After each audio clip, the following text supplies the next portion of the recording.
Remember when AAA meant jaw-dropping spectacle, memorable characters, and a game you finished feeling like you'd actually experienced something? Now it mostly smells like reheated leftovers, massive trailers, the same mechanics repackaged, and a price tag that still somehow feels like theft. If you've been feeling more bored than hyped lately, you're not wrong. Something's dying. One of the biggest reasons AAA games are falling apart is so stupidly obvious that it almost feels insulting. There is nothing new. Literally nothing. These studios keep pumping out the same shit every year like nobody's gonna notice. They seem to think that if they make the map bigger and crank the graphics to ultra sunlight mode, we're supposed to clap like seals. Bro, nobody cares. The maps are already huge. The graphics are already fine. We're not sitting here thinking, damn, if only this game had more empty fields and 10 extra rocks in 4K. What we actually want is something new, something that doesn't feel like deja vu with a price tag. But these studios don't make games anymore. They make products. Copy, paste, resell. A tiny tweak here, a tiny tweak there, and boom, here's your yearly release. Enjoy your slightly shinier running animation. Enjoy your reimagined slide mechanic that does the exact same thing it did last year. Take FIFA, for example. Every single year, they come out on stage and act like they reinvented football. New tackling system, new defending mechanics, and then you play it and you're like, is this not the same thing as last year and the year before and the year before that? It's basically a glorified roster update wearing a new jacket. Assassin's Creed is the same story. Origins switched things up and everyone was like, all right, cool, new direction. But then Odyssey came in with the same formula. Then Valhalla did it again, just stretched it even more. New map, new era, same damn loop. Compare that to the older games where AC1 to AC2 felt like a whole leap. Even within the Ezio trilogy, each game had its own vibe. Now it's like Ubisoft found one classroom assignment that got an A once and they've been photocopying it ever since. And then there's Call of Duty. Oh man. COD is the annual school project that gets handed in late, but somehow still gets a passing grade because the teacher gave up. You can literally see the routine in every release. Same structure, same pacing, same multiplayer with a few extra attachments taped on. They're not making a new game, they're putting makeup on the last one and hoping no one notices the smell. And the reason behind all this is not some mystery. It's the guys at the top, the shareholders, the money people. The ones who couldn't tell a controller from a cutting board if their life depended on it. They don't give a shit about creativity. They don't give a shit about making something memorable. All they want is the numbers going up. That's it. As long as that graph tilts upward, they're happy. And to keep that graph happy, the studios have to pump out a game every single year. When you have that kind of pressure, of course they reuse everything. Of course they play it safe. They don't have time to actually make something new. They're too busy trying to keep up with the schedule to suit set in stone. So we end up with recycled systems, recycled ideas, the same plot written in a slightly different accent, and gameplay loops that haven't changed since the PS4 era. And the funniest part is how they talk about it in interviews.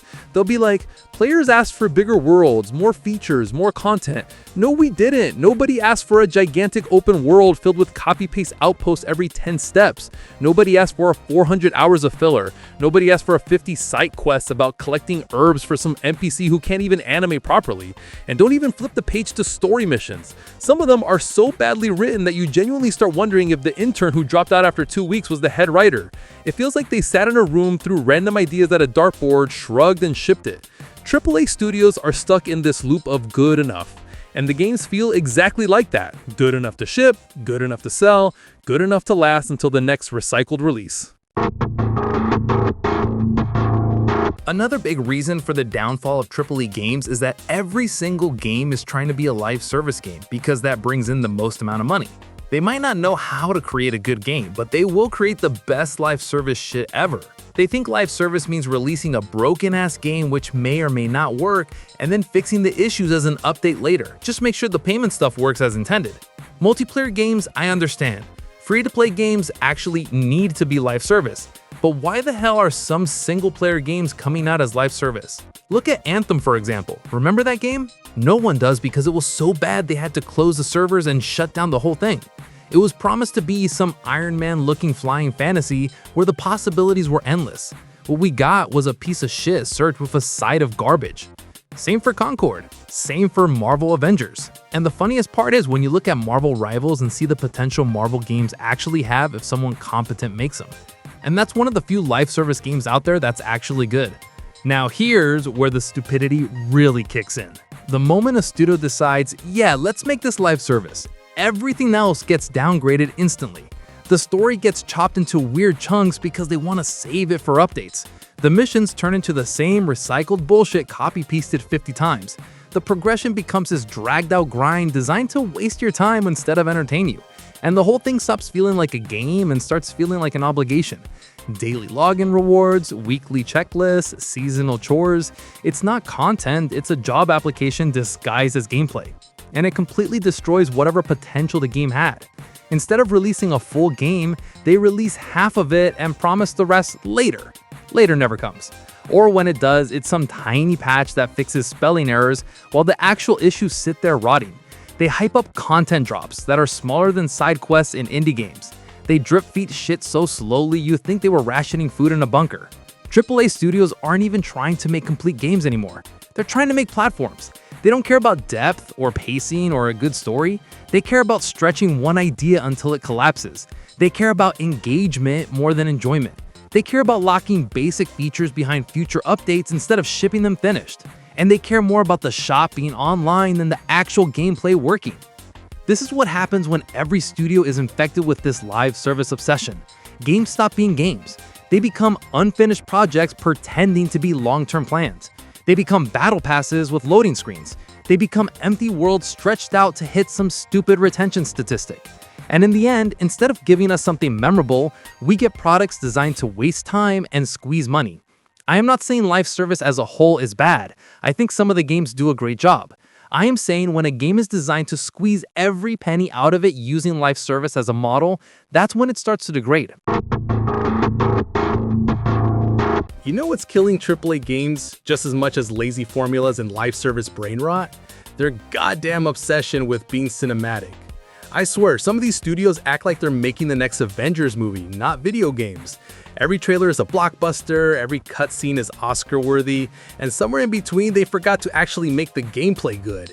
It's not that good graphics are bad. I actually prefer good graphics. They make the game so much better.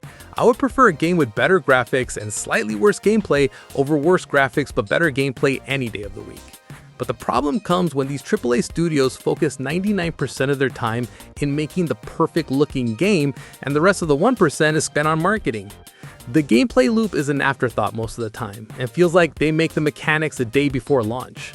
The game opens up with a beautiful, intense, or a gory cutscene, setting up the scene like a movie, then it cuts to a lagging, clunky hero in shining armor, which by the way would look amazing, who could only do one attack and that's it. That's the whole game.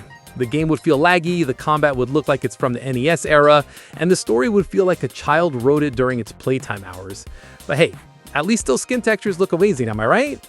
Those grass would move exactly in the direction the wind is moving, because that's the real gameplay. Who cares about hitboxes having problems or bugs in the games? Look at those reflections of the objects which are not in the scene. Wow, RTX so good. The marketing team will then show off these graphics, trailers, and tech demos showcasing how beautiful and real looking their game is.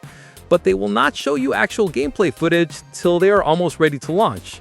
And even then they would show you 2 seconds of gameplay followed by shit ton of those animations. Even they know how shit their game is, because no amount of work has gone into it. Also, with the live service meta, they can just fix it or improve it after launch. Or at least they say they would.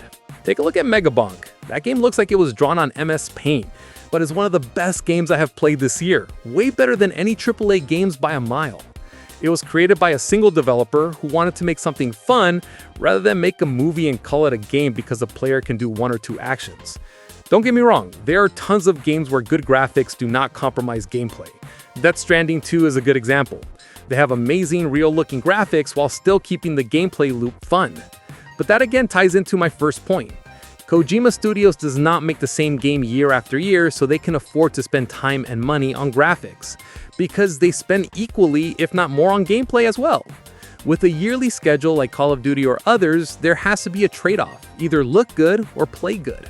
Often the idiots, the shareholders, the old man farting money, have the last say, and they would rather see something good than to play something good. We the players don't hate bad graphics. We hate it when it comes at the cost of gameplay. So keep the same visual quality. It's good enough as it is for a few years, but at least make something that feels like a game. Shareholders treat studios like vending machines. They stare at charts, smell guaranteed returns, and then demand the exact button that paid out last quarter. That pressure turns creative teams into copy shops that crank out sequels, rescans, yearly updates, and safe bets that plug straight into spreadsheets. The weird idea that might have changed everything gets shoved into a backlog labeled "fuck no, not using this shit." This pattern eats talent. Junior devs who want to try dumb, brilliant things learn to hide their projects in folders and whisper about them during lunch. Managers get bonuses for hitting metrics, artists get bonuses for perfect reflections, and creators get rewarded for keeping things safe. That creates a conveyor belt of boredom with glossy packaging. The industry ends up with a shelf of pretty boxes full of reheated ideas that make reviewers roll their eyes and players log off after the first week. They just turn the studio into a factory. Copy paste, copy paste, copy paste. That's it. One good idea, and then the next 20 years copy paste it till the studio goes bankrupt. Then the shareholders will move on to ruin the next studio. For them, it's milking the cow dry, making a good steak out of it, and moving on. The devs and other creators? Well, no one cares for them anyway. And why should anyone care for them anyway? We all use different apps, so when it does not function as it should, do we stop and think, oh, poor devs, they must have been right, but the company? No. We slander the whole company and move on. So why do game devs deserve better? I'm not saying that we should single out devs. I'm just saying, don't have a PS at the end saying, oh, the devs this or devs that. Just say fuck you and mean it for the whole company. The rise of AA games has been the best thing to ever happen to gaming. They have been doing such a great job that in this year alone, they have 3 out of 6 nominations for Game of the Year. While Clair Obscur is not really considered to be indie, but technically it still is, so we will roll with it. It's still a AA game, which is more fun than any game I have played this year, and has my vote for Game of the Year. Silksong, Megabonk, Dispatch, Ball X Pit, I can keep going. This year has blessed us with amazing AA or indie games.